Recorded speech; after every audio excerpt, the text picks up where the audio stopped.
예, 안녕하십니까. 정 본부장입니다. 오늘은 정치 얘기 좀 하겠습니다. 요즘에 여러분들 스스로를 보수라고 생각하십니까? 진보라고 생각하십니까? 요즘 청년들은 보수나 진보 이런 말을 쓰는 걸 상당히 꺼려한다고 합니다. 근데 요즘 가장 좀 특이할 점이 뭐냐면, 예전에 진보라고 생각했던 사람들은 지금도 물어보면 진보라고 대답한답니다. 그러니까 원래 이제 그런 나누는 걸 좋아했던 분들 있지 않습니까? 네. 근데 재밌는 건 그 나누는 걸 좋아했던 분들 중에서 이제 보수라고 자처했던 분들이라든지, 또는 나는 보수 성향이야 라고 하셨던 분들이 보수란 말 쓰지 않는답니다, 요즘에. 부끄러워서요? 어떤 이유인지는 잘 모르겠지만 아마 추정이 가지만, 주팀장 생각엔 어때요? 왜 그분들이 갑자기 보수란 말을 쓰지 않을까요? 아무래도 본인이 생각했을 때 배신감을 느껴서겠죠. 최순실 사건이나 박근혜, 그리고 뭐 홍준표 씨의 막말, 그런 게 쌓이면서 내가 보수를 지향하지만 차마 보수를 지향한다 말하기 부끄러운 거죠. 제 주변에도 사실 많은 분들이 대통령 선거 이전에 탄핵이 있었기 전까지만 해도 상당히 많은 분들이 자기 스스로를 보수라고 자칭했었어요. 그리고 나름은 상당히 득이양양하게 자랑스럽게 얘기하시는 분들 많았습니다. 근데 이번 탄핵 사건 이후로, 그리고 지금 이제 문재인 정부가 들어서고 나서는 보수란 분들도 상당히 사라진 건 물론이거든요. 진보라고 얘기하는 분들도 사실 예전보다 좀 줄었던 것 같아요. 그러니까 본인 스스로를 어디다 사이드에다가 그룹핑하는 것에 대해서 좀 부담스러워 하시는 거죠. 경제나 이런 건 다 양극화가 되는데 정치는 양극화가 안 되네요. 사실 어떻게 보면은 우리가 경제도 양극화라 그러지만 1%의 부자들과 99%의 못 사는 사람들은 아니기 때문에 양극화라는 거지, 대부분 다 못 산다는 얘기입니다. 마찬가지로 이제는 정치도 혼용되는 거죠. 사이드가 이제 완전히 양분돼서 55대 55가 아니라, 나는 굳이 어느 사이드를 선택하지 않을 거야.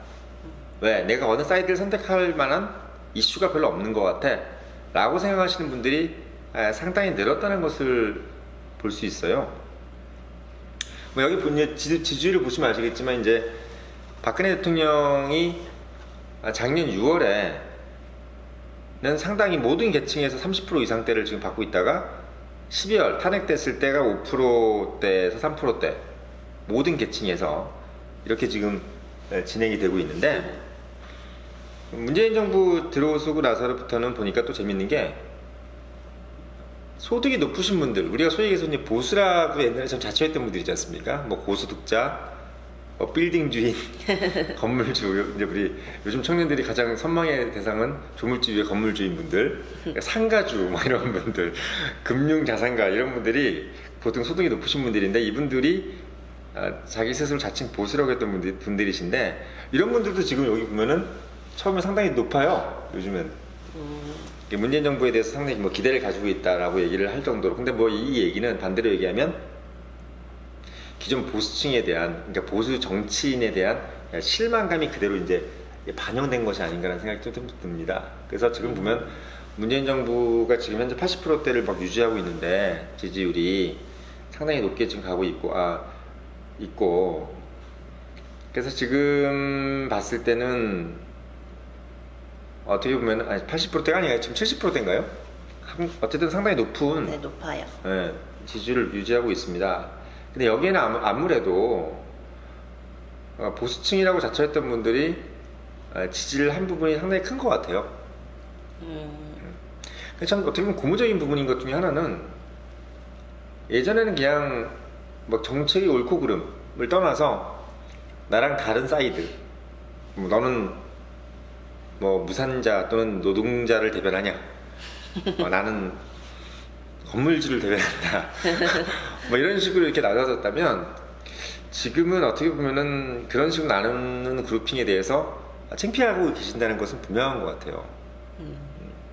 주 팀장이 보기에는 이런 어떤 보수 자처했던 분들, 이제 그 보수 정치인들에 대해서 좀 환멸을 느끼게 된 것이 뭐 아까 얘기했던 이제 뭐 막말이라든지 또는 뭐 홍대병이라든지 또는 뭐 박근혜 대통령이라든지 또는 뭐 MB는 아까 얘기 안 하더라고요. 아, 네. MB는 제가 너무 어릴 때라 사실 예, 예. 잘 몰라요. 그래서 이런 분들에 대한 어떤 실망도 크겠지만 혹시 뭐 다르게 또 떠오르는 건 없나요? 뭐 예를 들면 탄핵 이런 걸 떠나서. 김무성? 아, 그러니까 또 뭐 다른 어떤 그런 것도. 김무성은 왜요?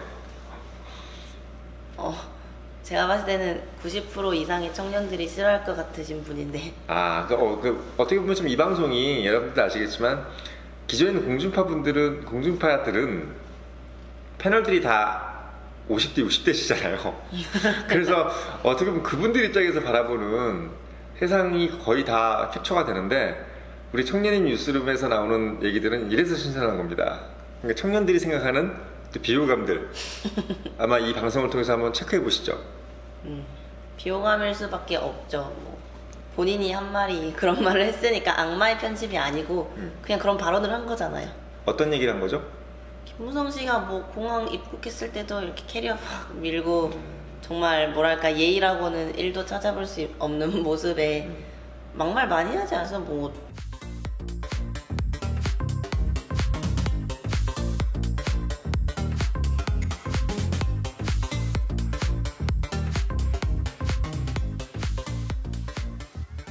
네, 맞습니다. 지금 사실 근데 보면은 요즘 트렌드가 좀 여러분들도 좀 아셔야 되는 게 예전에는 돈이 있고 없고 또는 내가 어느 학교를 나왔다, 어느 계층이다, 나는 전라도다, 경상도다, 충청도다 이런 어떤 지역, 그 지연, 학연, 뭐 혈연 이런 거에 의해서 그룹핑이 됐다면 지금은 상당히 좀 단순한 걸로 그룹핑이 된 것 같습니다. 한마디로 얘기하면 기본을 안 지키면은 일단 싫어하시는 것 같아요.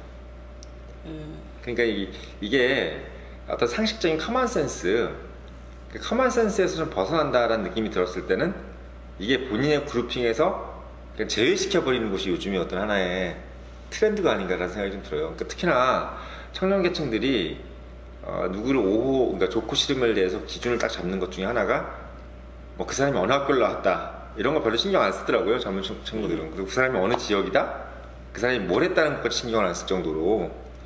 근데 오히려 이제 그 사람들한테 좋고 싫음을 구분하는 가장 큰 것이 보니까 쓸데없는 말을 한 거에 대해서 행실이죠, 행실. 그렇죠.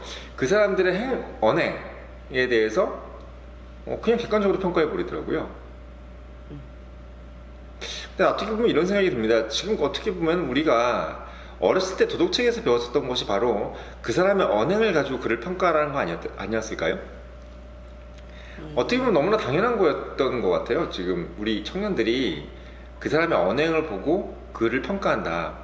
어떻게 보면 지금 우리가 지금까지 뭐 원래 소중히 여겼던 가치들인데 어느 순간부터 우리가 원래는 언행을 보고 그 사람을 평가하는 게 당연한 건데 그 사람이 나하고 같은 학교를 나왔다든지 또는 같은 지역이라든지 같은 친척이라는 이유로 그 사람이 했던 모든 말들은 그냥 면죄부가 주어진다. 이런 게 진짜 저도 진짜 깜짝 놀랄 정도로 요즘 청년들이 대견해 보이기도 합니다. 네, 사실 뭐 지난 그 대선 때도 그랬지만 대선 때 특히 청년들이 가장 싫어했던 것이 이제 홍준표 대표의 막말이잖아요. 네. 가장 뭐 좀 싫었던 발언이 어떤 거였어요? 발언은 제가 잘 모르겠는데 너무 하도 많은 사람들이 나오셔서 근데 뭐 돼지발정제 이야기가 좀 인상 깊었던 것 같아요. 책에 쓴 거지만. 네, 책이긴 한데 그게 나중에 이슈가 됐잖아요. 대선 주자가 되니까 아무래도 그 과거에 있던 일들이 다 수면 위로 드러났는데 그냥 어린 나이지만 그거를 잠재적 성범죄에 동참한 거를 인정을 안 하고 당당하게 책은 커서 썼을 거 아니에요. 초등학생 때 쓴 게 아니고. 근데 그걸 나중에 되게 자랑스럽게 자기 자서전에 그러니까 머리가 정립이 된 성인일 때 써서 그걸 출판했다는 그 생각 자체도 전 좀 신기하고 저는 정말로 없애버리고 싶은 과거가 있으면 책에 굳이 안 쓸 거거든요. 뭐하러 알려요 그거를. 그렇지 않아요? 돼지발정제 뭐 그런 거에 도모했다는 거를 누가 물어본 것도 아닌데 당당히 자서전에 쓰고 뭐 그때는 어려서 그랬다 뭐 이렇게 해명해버리니까 그거 것만 봐도 아 별로다. 근데 그 외에도 막말은 많았는데 뭘 했는지는 기억이 잘 안 나네요. 그냥 그 순간순간 기사 같은 거 봤을 때 막말이 많다는 생각은 했어요. 그러니까 오히려 젊은 층들은 이렇게 생각하는데 그 나이 드신 기성세대들 같은 경우는 아 뭐 그럴 수도 있지 왜 그러느냐. 또 뭐 그분과 같은 동양이나 같은 학교를 나오신 분들은 아 뭐 그렇게 사소한 거 가지고 그렇게 사람들을 뭐 몰아세우느냐 이렇게 얘기하시는데 그 부분에 대해서는 어떻게 생각해요? 뭐 항상 자기 딸이라고 생각해봐라 이 말도 요즘은 좀 식상한 것 같은데 그냥 자기가 여잔데 발정제 먹을 뻔한 사람이었으면 아, 그래도 사소하다 할 수 있으면 그 말은 제가 인정해 드릴게요.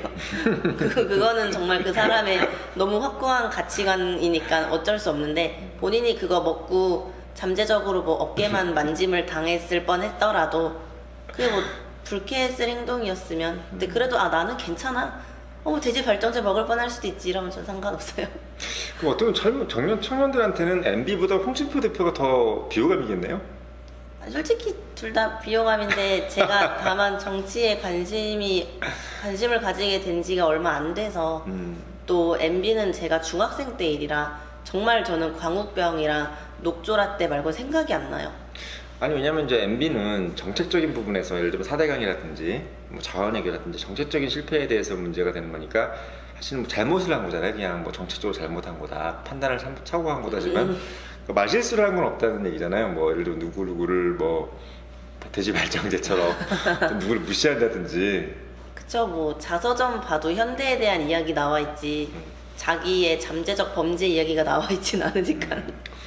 좀 청년들한테는 여러분들이 꼭 아셔야 될 겁니다. 청년들이 보기에는 MB보다 더 비호감이 홍준표 대표 그리고 김무성 이런 류. 그러니까 말하자면 그분들을 폄하한다는 게 아니라 청년들이 봤을 때는 이런 형태들이 더 싫다는 거죠.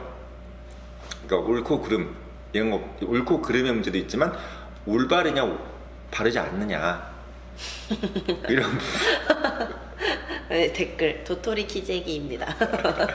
뭐 여러분들 뭐 댓글 많이 올려주십시오. 예. 사실 뭐 청년들하고 얘기하면 참 놀라울 일들이 많습니다. 여러 가지로. 예.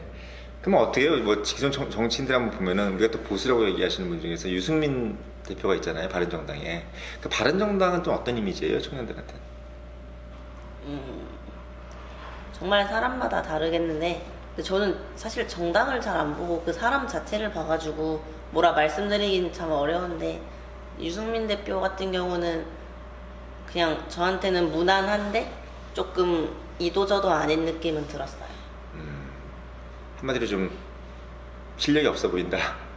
그러니까 존재감이 없다. 보수 진보로 나뉘란 얘기가 아니고 그냥 제가 근데 저도 이거를 사람들한테 그냥 들은 얘기라서 뭐 확실하다 할 순 없지만 그냥 제가 듣기로는 여기 붙었다 저기 붙었다 좀 이런 느낌이더라고요. 유승민 씨가. 청년들이 느끼기엔 그렇게 보일 수도 그냥 있겠네요. 친구들이 그랬는데 뭐 믿거나 말거나인데 그냥 그 얘기 듣고 그냥 딱히 나쁜 이미지도 좋은 이미지도 없지만 그냥 그런 사람인가 보네 해서 끝났어요. 상당히 오늘도 재밌는 얘기로 좀 흘러가고 있는데 혹시 잠재적인 대선 주자인 안희정 도지사 같은 경우는 어때요? 그냥 보통인 것 같아요. 딱히 나쁜 말 안 들면 일단은 기본 아직 청년들한테 먹히고 들어간 아직 청년들한테 마킹이 안 된 겁니다. 다행입니다. 아직. 아니, 제 친구는 그분 뽑을 뻔했다고 했으니까 그러니까 고민했다 하더라고요. 그래서 그냥 딱히 일단 나쁜 일이 없으면 그러니까 면접과 마찬가지로 정치인들이 짜라락 있었을 때 그렇지. 맞습니다. 이 사람 이제 범죄 이력 조회하잖아요. 범죄 이력이 했네 해서 빼고 막말 빼고 하면 몇 명 안 남거든요. 그 중에서 공약 보고 뽑는 거예요. 참 부tip상이 제가 가르쳐준 대로 하고 있어요. 나의 어떤 수제자로서. 본부장이 말한다 해서 제가 항상 하는 얘기처럼 면접에서는 뭐다? 점수를 따는 게 아니라 잃는 거를 방지하는 거다. 감점을 당하지 않아야 된다는 얘기입니다. 그래서 지금 이제 청년들한테 가장 감점을 많은 사람들 제일 많은 감점을 당한 사람부터 지금 올라가고 있죠. 그래서 지금 마지막으로 왜 문재인 대통령이 된 것 같아요? 일단 이미지가 좋은 것 같아요. 사실 저는 노무현 씨도 너무 어릴 때라서 기억은 잘 안 나는데 그냥 그 당시에 노무현 씨 얼굴 그려진 수첩을 팔았던 게 생각이 나요. 그래서 아, 대통령 얼굴이 수첩으로 파네 이러고 말았는데 너무 어릴 때니까. 근데 지나고 나니까 차라리 노무현이 나았다 막 이런 얘기가 좀 나왔었잖아요. 그분 이제 자살하셨는데. 근데 그런 얘기 나오는데 문재인 씨랑 노무현 씨랑 이제 가까우니까 그게 영향을 준 거인 것 같기도 하고, 또 문재인 씨가 과거에 영리적으로 본인이 살질 않았잖아요. 이제 그런 게 다 플러스가 된 것 같아요. 청년들 입장에서는 너무 이제 최순실 사건 이런 게 다 국가의 세금을 자기 그냥 계좌처럼 썼잖아요. 그런 걸 보다가 문재인 씨 같은 분이 나타나니까 후보에, 설령 다른 정말 괜찮은 분들이 많았다 하더라도 저분은 김앤장에서 불렀는데 안 갔잖아요. 그러고 좀 소외된 계층을 위해 일을 했잖아요. 그게 좋은 이미지로 비춰질 수밖에 없지 않았을까요? 더 대비가 돼서. 예, 지금 여기서 거명됐던 분들은 앞으로 이 거명됐던 분들 중에서 저 일정 부분의 몇 명 분들은 저희가 여기서 초빙해서 말씀을 좀 드릴 분들입니다. 근데 이제 지금 벌써 상당히 지금 조 팀장이 벼르고 있는 것 같습니다. 오늘 뭐 인터뷰 같았네. 무슨 오늘 청년 인터뷰. 좀 더 알아보고 올 걸 그랬어요. 아, 아니에요. 이게 좋아. 이 날로 얘기하는 게 여기서 만약 알아보면 더 안 좋아요.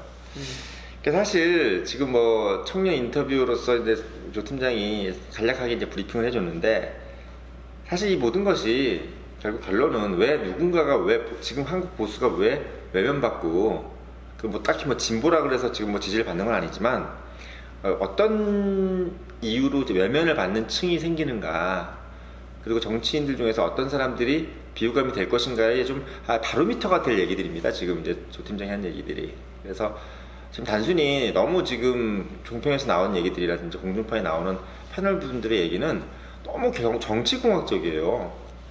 그러니까 말하자면 그냥 근본을 외면하고 너무 정략적 어떤 이런 개념들이라 국민들이 듣기에 상당히 거북하다는 얘기죠. 그 정도 머리는 국민들이 다 돌아가요. 왜냐하면 국민들도 너무 힘들기 때문에 옛날같이 그렇게 바보가 아니란 말이죠. 다 머리가 돌아가는데 그 앞에서 이제 너무 정리정략적인 정리를 해주면 제가 봤을 때는 청년들한테 반드시 외면당합니다. 그리고 여러분들이 생각하는 것보다 훨씬 더 청년들이 똑똑하고 거의 알파고 수준이라는 것을 지금 정치인들이 알아야 돼요. 거의 정말 여러분들이 막 그 홍준표 대표가 막 이렇게 말 이렇게 해가지고 어떻게 이렇게 무마하려고 하잖아요. 그 청년들한테 되지도 않는 얘기입니다. 절대로 그냥 넘어가지 않고 어떻게든 다 짚고 넘어가는 것이 지금 청년들이기 때문에 절대 어떤 그런 말 장난이라든지 어떤 그런 정치적인 화술로 어떻게 모면해 보겠다, 제가 봤을 때는 거의 불가능할 것 같다. 그래서 그것 때문에 지금 보수들이 힘들고 외면당하는 것이 아닌가라는 생각이 들어요. 단순히 뭐 박근혜, MB 뭐 이런 어떤 막말 뭐 이런 개념들을 떠나서 근본적인 부분에 대해서 너무 외면하고 표리적인 것들, 그런 걸로 승부하려는 것들이 결국 원인이 아닌가라는 생각이 듭니다.